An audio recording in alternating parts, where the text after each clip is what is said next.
नागपूर शहरात केवळ 4,000 रुपयांच्या कॅटरिंगच्या पैशासाठी एका कुटुंबावर प्राणघातक हल्ला करण्यात आलाय। चाकू आणि कुऱ्हाड घेऊन आलेल्या आरोपींनी थेट जीवघेणा हल्ला करत संपूर्ण परिसरात दहशत माजवली आहे।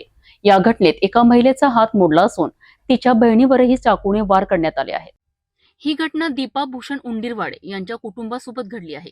मिळालेल्या माहितीनुसार आरोपी कॅटरिंगचा उर्वरित 4,000 रुपयांच्या पैशांसाठी दीपा उंडीरवाडे यांच्या घरी आले होते।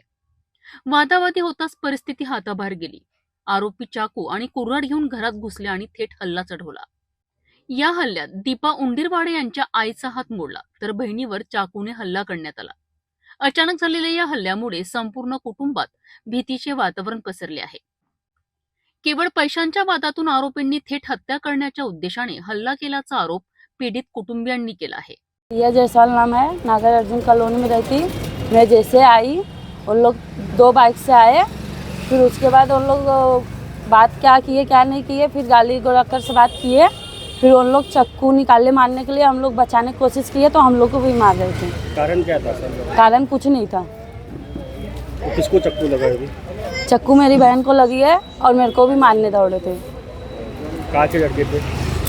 ये तो नहीं पता, मैं पहली बार उन लोग को देखी, बाहर के थे। वो थोड़ा पैसे के लिए नहीं गया, वो एक लड़के के 4,000 रुपये दे, तो वो 6-7 लड़के लेके आया था मारने के लिए मेरे को।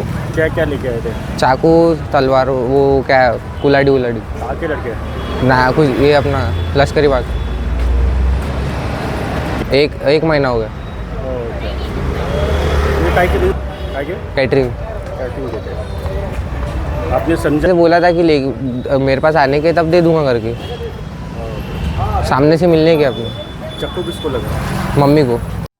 या घटनेनंतर परिसरातील नागरिकांनी धाव घेत पीडितांना रुग्णालयात दाखल केलेत। या प्रकरणी पोलिसात तक्रार दाखल करण्यात आली असून पुढील तपास सुरू आहे। केवळ 4,000 रुपयांकरिता माणुसकीचा अंत होत असल्याचं हे भयावह उदाहरण आहे। या प्रकरणात आरोपींवर कठोर कारवाई होणार का, याकडे आता सर्वांचं लक्ष लागलं आहे।